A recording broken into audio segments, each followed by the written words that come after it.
Конечно, по неколку години чекање и барање пари од надлежните, Основното музичко училиште Ристо Јуруков ќе го репарира единственото полуконцертно пијано со кое располага.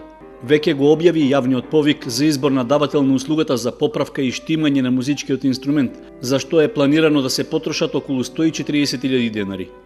Пријавувањето на заинтересираните ќе трае до 9 август, што значи дека по завршување на административните процедури би требало репарацијата да се реализира до пред почетокот на новата учебна година.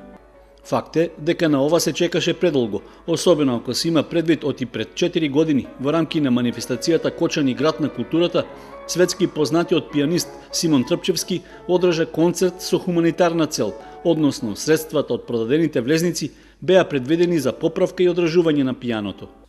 Во меѓувреме немаше никакви активности, а чекањето и неизвестноста зошто тоа се случува беа причина за неколку реакции на седниците на Советот. Првиот човек на општината тогаш рече дека парите се чувале за намената, а најави и оти имало иницијатива да се купи сосема ново концертно пијано.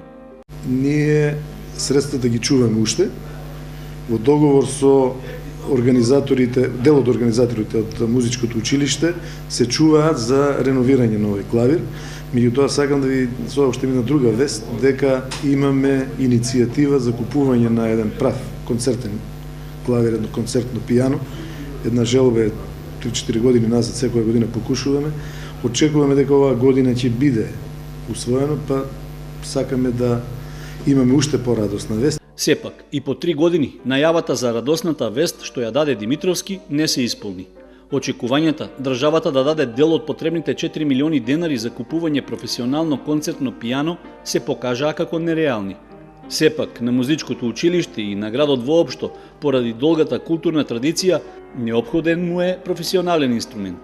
Недостигот од него е една од причините врвни музичари да не настапуваат кај нас, а Трпчевски, например, за настапот во Кочани, си донесе сопствен клавир.